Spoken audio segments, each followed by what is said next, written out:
नमस्कार, मी दुर्गा बोर, राष्ट्रीय अध्यक्ष दुर्गा ब्रिगेड पक्ष। दुर्गा ब्रिगेड राष्ट्रीय पक्ष हा आता जस्ट स्थापन झालेला आहे आणि याआधी दुर्गा ब्रिगेड संघटना यामार्फत कार्य चालू होती।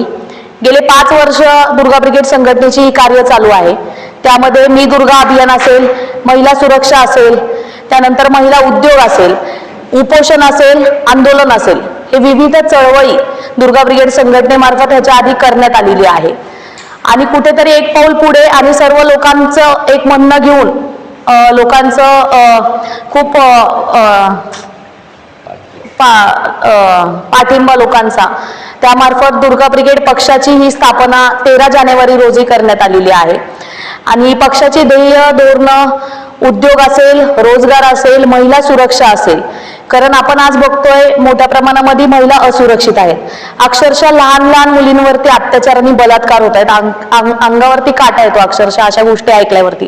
कुठेतरी मेट्रो सिटीमध्ये मुली सुरक्षित नाही, ग्रामीण भागामध्ये महिला सुरक्षित नाहीत। मोठ्या प्रमाणामध्ये महिलांवरती अत्याचार हा चालू आहे।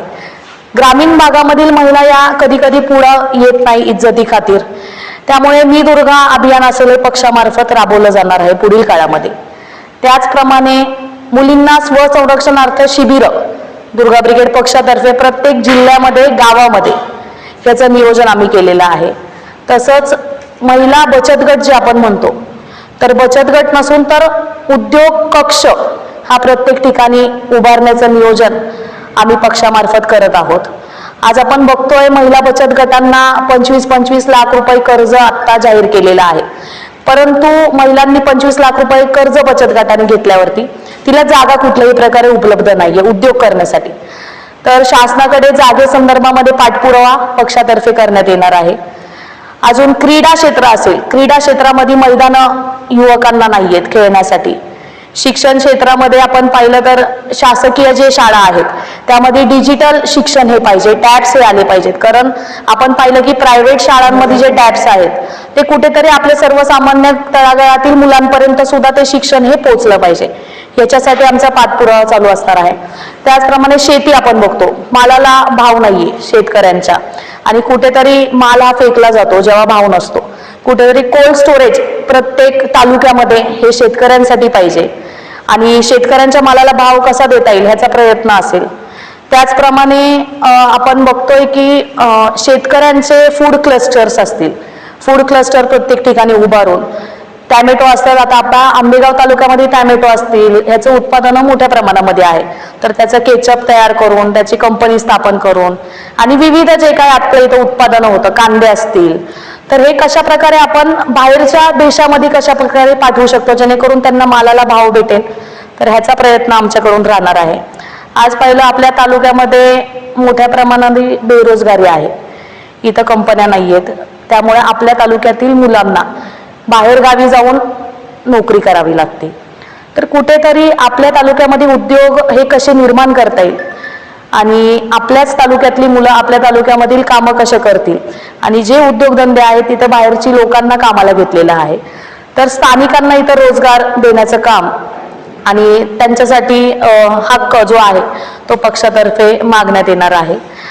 आपण पाहिलं ग्रामीण भागामध्ये विजेच्या समस्या मोठ्या प्रमाणामध्ये आहे। शेतीला पाणी सोडायचं झालं की वीज जाते। तर विजेच्या समस्यांवरती सोलार जे आहे, सोलार जागोजागी कशा प्रकारे आपल्याला ठेवता येईल, लावता येईल, तर त्याचे प्रयत्न आमच्याकडून राहणार आहे।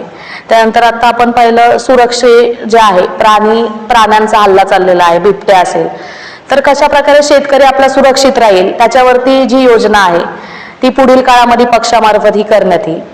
आणि आता आपण बघतोय ZP इलेक्शन्स या लागलेल्या आहेत आणि दुर्गा ब्रिगेड पक्षातर्फे जे इच्छुक उमेदवार असतील, ज्यांना खरंच काम करायचं लोकांसाठी, तर अशा लोकांना दुर्गा ब्रिगेड पक्षातर्फे संधी देण्यात येईल। त्यांना पूर्णपणे पक्षाचा पाठिंबा असेल आणि त्यांना पूर्णपणे जे जे त्यांना जी सोयी सुविधा नागरिकांची, तर त्या सगळ्या प्रश्नांवरती दुर्गा ब्रिगेड पक्षाचं पूर्णपणे लक्ष असणार आहे। आणि पुढील काळामध्ये शेतकऱ्यांना, युवकांना आणि सर्व नागरिकांना न्याय कसा देता येईल हे दुर्गा ब्रिगेड पक्षातर्फे हे करण्यात येईल। आज आपण बघतोय दुर्गा असेल, त्यानंतर कालिका असेल, ह्यांच्या हातामध्ये तलवार असेल, त्रिशूल असेल, हे शस्त्र दिलेली आहेत. तर ही फक्त देखाव्यासाठी दिलेली नाहीयेत. कुठेतरी महिलांवरती अत्याचार झाले तर ते शस्त्र महिलांनी उचलून म्हणजे आवाज उचलला पाहिजे यासाठी दिलेली आहेत. तर ग्रामीण भागामधील महिलांना सुद्धा माझं एवढंच सांगणं आहे की आपल्यावरती समजा अन्याय होत असेल, अत्याचार होत असेल तर ते सहन करू नका. दुर्गा ब्रिगेड आपल्या कायम पाठीशी राहील आणि आपल्याला कशा प्रकारे महिलांना मजबूत आणि कायद्याची माहिती देता येईल प्रत्येक ग्रामीण भागामध्ये, हा सुद्धा दुर्गा ब्रिगेड पक्षाचा हा प्रयत्न असणार आहे. आज खरं तर आंबेगाव तालुक्यामध्ये प्रेस कॉन्फरन्स घेण्याचं कारण म्हणजे मी स्वतः या तालुक्यामधली मुलगी आहे आणि कुठेतरी आपल्या तालुक्याचा विकास व्हावा हे आमचं ध्येय आहे. आणि आज आपण बघतोय की पुण्यावरून जे आपण आंबेगाव तालुक्याला मी येत असताना कुठल्याही प्रकारे हायवेवरती एकही शौचालय दिसून आलेलं नाहीये. प्रत्येक ग्रामीण भागाची हीच अवस्था आहे. आज हायवेला कायद्यानुसार प्रत्येक किलोमीटर नंतर हे शौचालय असणं गरजेचं आहे.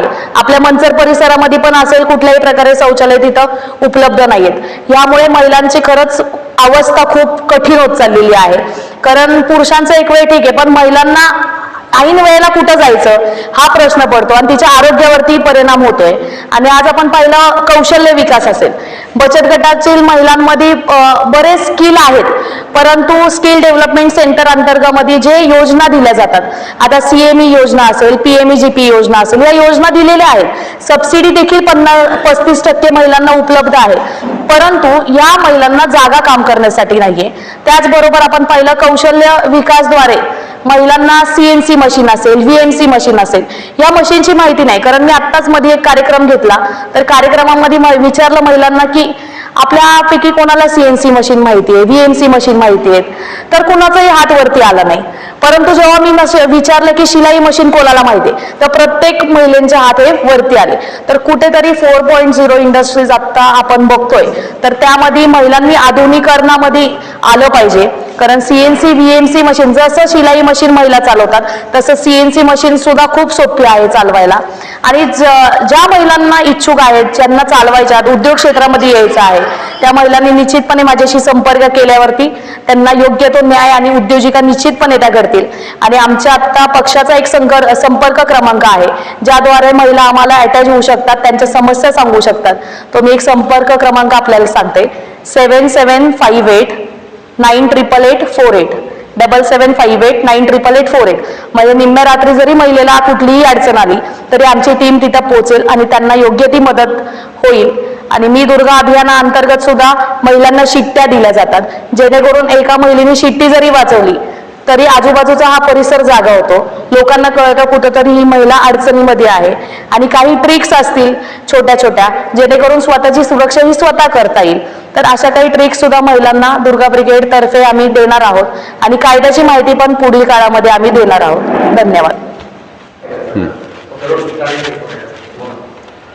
नमस्कार.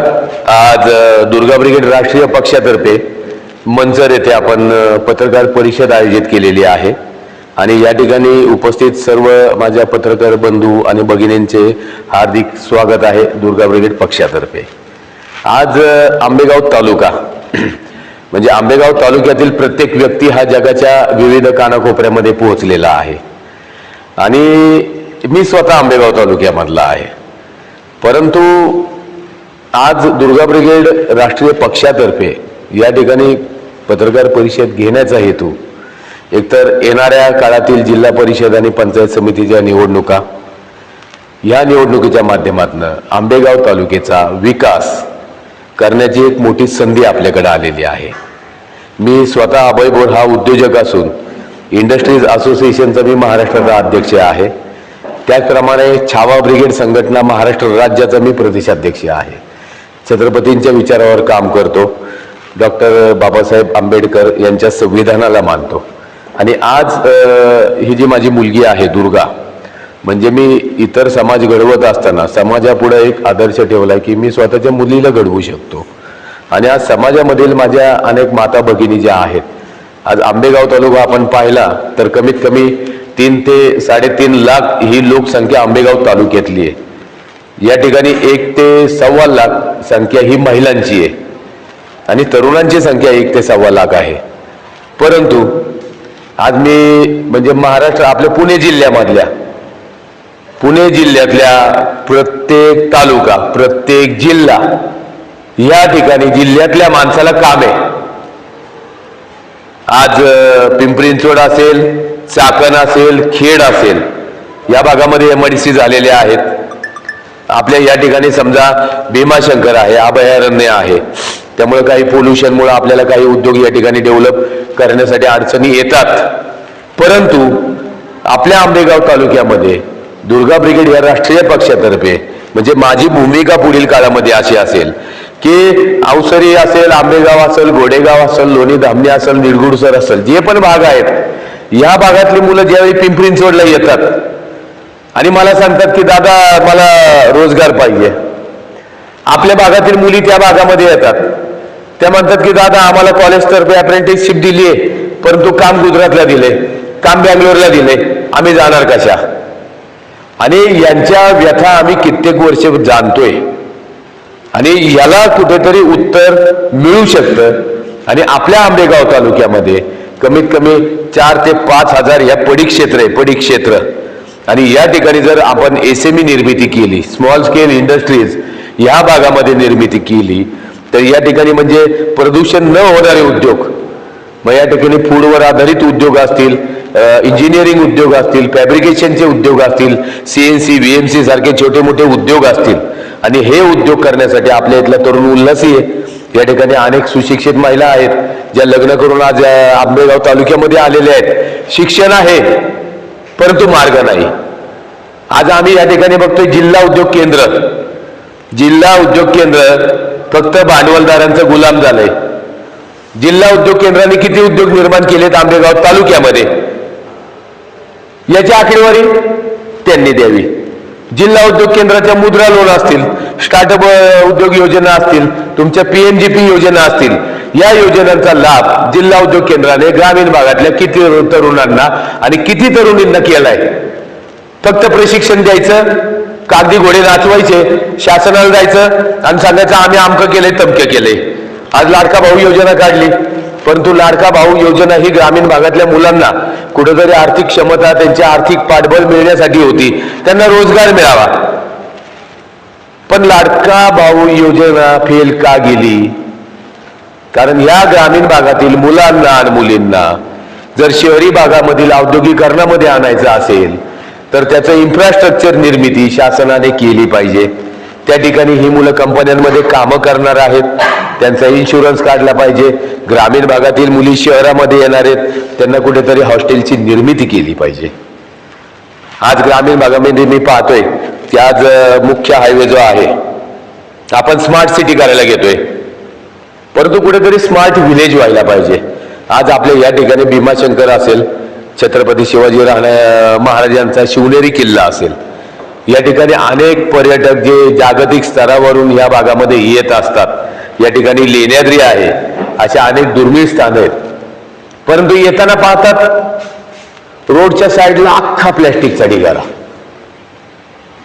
रोडला येताना आपल्या आंबेगाव तालुक्याचं पहिलं impression, first impression is last impression. Khed सोडला, खेडहून आंबेगाव तालुका चालू झाला, डाव्या हाताला पाहिलं पूर्ण प्लॅस्टिक पिशवी. मग आपल्या इथं जर भीमाशंकर अभयारण्य आहे तर मग प्रदूषण महामंडळाचं किंवा तालुका स्तरावर असेल, ग्रामपंचायत असेल, यांनी स्वच्छता अभियानामध्ये ह्याच्याकडे आतापर्यंत दुर्लक्ष केलेलं दिसून येते. कुठेतरी आंबेगाव तालुक्यामध्ये उद्योग वाढले, व्यापार वाढला, तर महाराष्ट्राला जो GDP दर जातोय, GST मधून काही असेल, तुमचा GDP मधून 26% असेल, 13% असेल, परंतु आज या ठिकाणी 1 लाख लोकांना जर रोजगार मिळाला तर या ग्रामीण भागातून सगळ्यात जास्त GDP हा केंद्र सरकारला जाणार आहे. आणि या केंद्र सरकारला जास्त GDP गेल्यामुळे केंद्रातील योजना आपल्या ग्रामीण भागामध्ये राबविण्यासाठी आपल्याला मोठी संधी निर्माण होणार आहे. आणि म्हणून आज दुर्गा ब्रिगेड राष्ट्रीय पक्ष जो आहे, 8 दिवस झाली पक्ष स्थापनेला निवडणुकाची मान्यता मिळाली. त्याच्या आधी संघटना कार्यरत होती, परंतु ह्या 8 दिवसानंतर आता लगेच आपल्या इथं ZP निवडणुका लागलेल्या आहेत. अनेक असे कर्तबगार कार्यकर्ते आहेत अभ्यासू कार्यकर्ते आहेत, अनेक महिला आहेत की त्यांना कुठंतरी एक भूमी पाहिजे उभं राहायला. आणि नक्कीच दुर्गा ब्रिगेड राष्ट्रीय पक्षातर्फे या उमेदवारांना या ठिकाणी नक्की संधी देण्यात येईल आणि त्यांना पूर्णतः पाठबळ, मग ते उद्योजकाचा असेल, त्यांच्या सुरक्षेचा असेल, त्यांच्या आरोग्याचा असेल, या ठिकाणी जो शेतकरी बंधू आहे, या शेतकरी बंधूंना इथं जी उत्पादनं निर्माण होतात त्यावर छोटे मोठे क्लस्टर या ठिकाणी निर्माण करण्याचं आमचं नियोजन आहे. या ठिकाणी आपल्या गोमाता आहेत, गायी मोठ्या प्रमाणात आहेत. पण या ठिकाणी जर आपल्याला गायी वाचवायची असेल तर खऱ्या अर्थाने या ठिकाणी गो उद्योग हे निर्माण झाले पाहिजेत. आज आमचा संकल्प आहे की प्रत्येक गावामध्ये गो सेवा केंद्र हे निर्माण करायचं आणि गायीच्या पंचगव्यापासून या ठिकाणी आपल्याला अशा अनेक वस्तू बनवता येतात की प्रत्येक घरामध्ये आपल्या गायी आहेत. आणि हे जे महिला बचत गट या ठिकाणी जे कार्यरत आहे त्यांची एकच खंत आहे, काम मिळालं तर 50 पिशव्यांचं मिळतं, 100 पिशव्यांचं मिळतं, लोणचं पापड मसाले. याच्या बाहेरची दुनिया यांनी अजून पाहिलेलीच नाहीये. आज आपलं जग आधुनिकरणाकडे वाटचाल करते. आज आपल्या इथं रोबोट येऊन काम करायला लागलेत. जसं यांनी मागाशी सांगितलं की महिलांना विचारलं कुठली मशीन माहिती आहे, VMC CNC मशीन माहिती आहे, ते एकमेकांच्या तोंडाकडे पाहायला लागले, त्यांना माहितीच नाहीये. शिलाई मशीन माहिती आहे, सगळ्यांचा एक हात सगळ्यांचा वर आला. परंतु पुढील काळामध्ये, पुढील पंचवार्षिकमध्ये आमच्या तालुक्यातील या ज्या महिला भगिनी असतील, आपल्या राज्यातील ह्या महिला भगिनी असतील, ज्या बचत गटांमार्फत अतिशय सुंदर कामं करतायत, परंतु यांचं रूपांतर आम्हाला कुठेतरी उद्योग गटामध्ये करायचंय. यांना या मशिनरी चालवण्याचं प्रशिक्षण द्यायचंय. यांनी बनवलेला जो माल आहे त्याला निर्यात करण्यासाठी ग्रामीण भागामध्ये एक्सपोर्ट सेंटर व्हायला पाहिजे. कारण या ठिकाणी आपला जो शेतकरी बंधू आहे तो विविध प्रकारच्या शेतीमध्ये दिवस रात्र राबत असतो. या ठिकाणी शेतीमधनं अनेक फूड म्हणजे केळे असतील, द्राक्ष असतील, टॅमॅटो असतील, कांदे असतील, यातून या महिला ज्या उद्योग निर्मिती करणार आहेत, या उद्योग निर्मितीला विक्रीची जोड मिळण्यासाठी पुढील काळामध्ये ज्या संधी निर्माण करून देण्यात येणार आहे त्या नक्कीच दुर्गा ब्रिगेड या राष्ट्रीय पक्षातर्फे करून देण्यात येणार आहे. आणि पुन्हा एकदा आपल्या तालुक्यातील सर्व बंधू भगिनी असतील ज्यांना राजकारणात यायचे, कुठेतरी आम्हीही संघटना चालवत होतो, परंतु अनेक आमच्या मित्रांचं म्हणणं होतं तर कुठेतरी राजकारण सुद्धा त्याच्यामध्ये जोडीला पाहिजे, जेणेकरून आपल्याला सर्वसामान्यांना न्याय देता येईल. म्हणून सर्वसामान्य नागरिकांनी देखील सामाजिक कार्यामध्ये यावं. आज प्रत्येक जण घाबरलेला आहे, सगळीकडे भांडवलदारांचं राज्य झालेलं आहे. आज नगरपालिकेच्या निवडणुका झाल्या, कोट्यवधी रुपये खर्च करतायत. पण असेही काही उमेदवार आहेत की त्यांनी समोर ज्यांनी कोट्यवधी जरी खर्च केलेले असले आणि यांनी 10,000 रुपये जरी खर्च केलेले असले तरी जनतेने आज त्यांना निवडून दिलेले आहे. त्यामुळं हे जे संविधान आहे डॉक्टर बाबासाहेब आंबेडकरांनी निर्माण केलंय त्याला प्रत्येकाला उभं राहण्याचा अधिकार आहे. आणि असे कोणी इथं कर्तबगार सामाजिक कार्यकर्ते महाराष्ट्रामध्ये असतील त्यांच्या पाठीशी दुर्गा ब्रिगेड राष्ट्रीय पक्ष हा खंबीरपणे उभा राहील अशी मी ग्वाही देतो.